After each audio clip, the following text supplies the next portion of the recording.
কাজ শেষ হয়ে গেছে, এখন তোমরা ইয়ে দাও, পেমেন্ট দাও।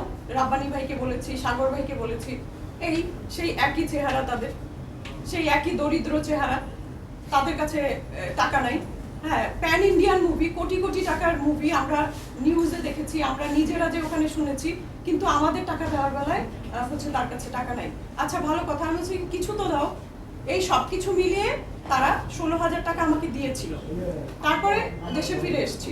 ভালো কথা, আপনারা সবাই জানেন, যারা নিউজ করেন বা এটার সাথে রিলেটেড সবাই জানেন যে ডাবিং এর সময় আমাদের টাকা পরিশোধ করে দেয় সম্পূর্ণটা।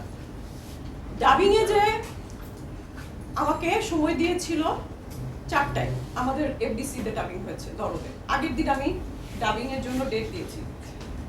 বাই দিস টাইম অপারেশন জ্যাকপটেরও ইয়ে হচ্ছিল, ডাবিং হচ্ছিল, মানে অপারেশন জ্যাকপটের ডাবিং শেষ হবে, তারপরে হচ্ছে দরদের ডাবিং শুরু হবে। আমি 4টায় সময় দিয়েছে, 4টা বাজতে 10 মিনিট আগে ওখানে বসে রয়েছি। অপারেশন জ্যাকপটে আমি কাজ করেছি, ওরা আমাকেও কিন্তু ওদেরও ওখানে শিডিউল নিতে চেয়েছিল।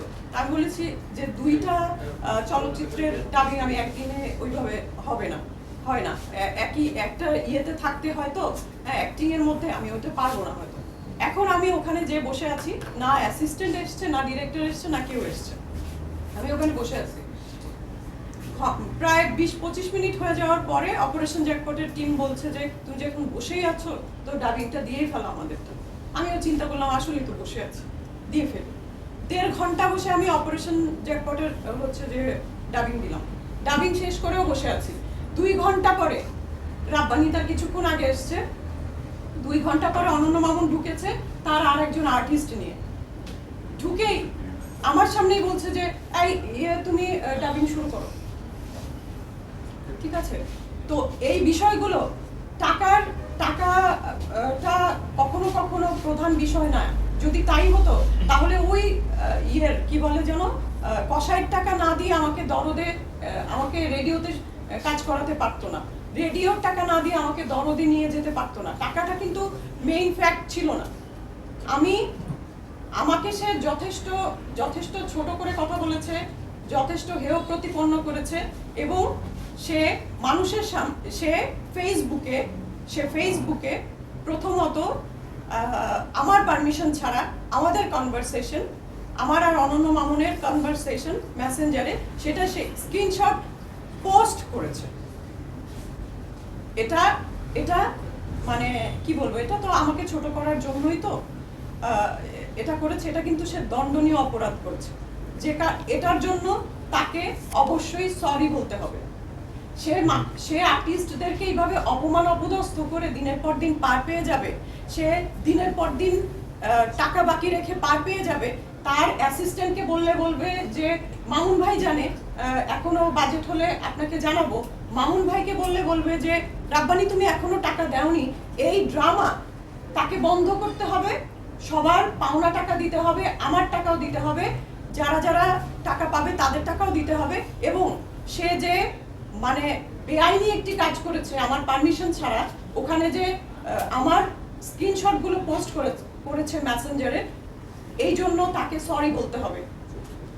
প্রথমত আমি তার নাম উল্লেখ করে কোনো স্ট্যাটাস দেইনি, আমি প্রথমত তার নাম উল্লেখই করিনি ওখানে।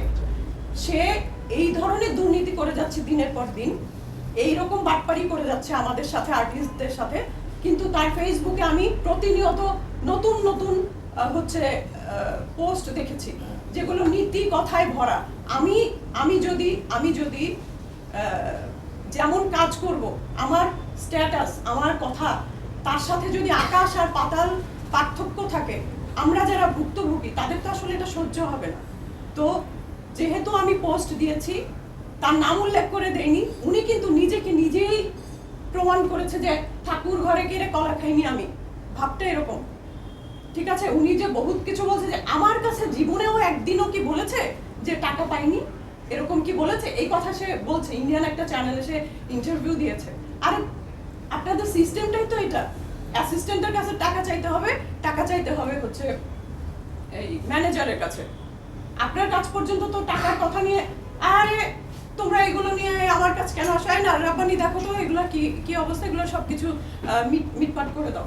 রাব্বানির কাছে গেলে বলবে যে আপু এমনি তো বাজেটের সমস্যা আছে, একটু ধৈর্য ধরেন, পরের মুভিতে এ করে দিব না। এই যে নাটকের ভেতরে আমরা ঘুরপাক খাচ্ছি এবং তার যে আর্টিস্টদেরকে অসম্মান করার যে টেন্ডেন্সি, একজন ডিরেক্টর হয়ে আর্টিস্টকে সম্মান না দিতে পারলে তা তো মানে এইভাবেই সে কাজ করে যাচ্ছে। এবং আমাকে সে বলছে যে আপনাকে আমি ব্যাক টু ব্যাক 3টা মুভিতে নিয়েছি।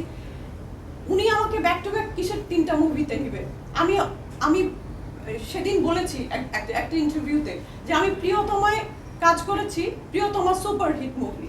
জানুয়ারি কাজ করেছি রায়হান রাফির সুপারহিট ওয়েব ফিল্ম। আমি হ্যাঁ হতে পারে খুবই অল্প সময়ের স্ক্রিন প্রেজেন্স, কিন্তু আমি হচ্ছে মুজিবে কাজ করেছি খালেদা জিয়ার চরিত্রে, এবং সেই সময়ও আমাকে অনেকেই কিন্তু বারণ করেছিল। আমি আসলে এই বারণ টারণ একটু কমই শুনি।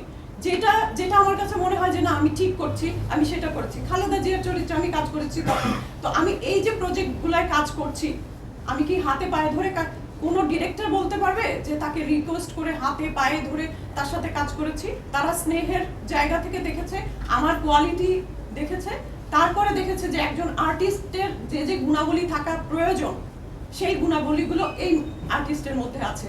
তারপরেই আমি তাদের সাথে কাজ করেছি, তাদের সাথে সখ্যতা তৈরি হয়েছে। উনি বলেছে যে দেখবেন, চেক করে দেখবেন তার যতগুলো কাজ আছে তার ভেতরে কোনোটাই সে রিপিট করেনি, এক ডিরেক্টরকে 2-3 বার রিপিট করেনি। কোথা থেকে? আশরাফ শিশিরের সাথে আমি 570-এ কাজ করেছি, তার সাথে আমরা একটা সিনেমা বানানোতে কাজ করেছি, এছাড়া আরো 2টা মুভিতে কাজ করেছি যেগুলো রিলিজ হয়নি, আমি এই জন্য নামও বলতে চাচ্ছি না। তো এরকম তো সব ডিরেক্টরের সাথেই কাজ করা হয়েছে, সুযোগ হলে আবারও কাজ করব তাদের সাথে। ওনার সাথে 3টা চলচ্চিত্রে পরপর কাজ করা হয়েছে। সুবিধাজনকভাবে আমার মতো আর্টিস্টকে সে খাটিয়ে নিতে পেরেছে বিনা পারিশ্রমিকে। ভাই বোনের একটা সম্পর্ক যেহেতু তৈরি হয়েছিল, চক্ষু লজ্জায় আমিও টাকা চাইনি, হ্যাঁ সেইভাবে সে এইভাবে একটা সিস্টেম করে নিয়েছিল। কিন্তু সম্মানটা তো সবার আগে, এটা তার বোঝা উচিত ছিল যে এই মানুষটা টাকা নেয় না, এই মানুষটা টাকা চায়ও না,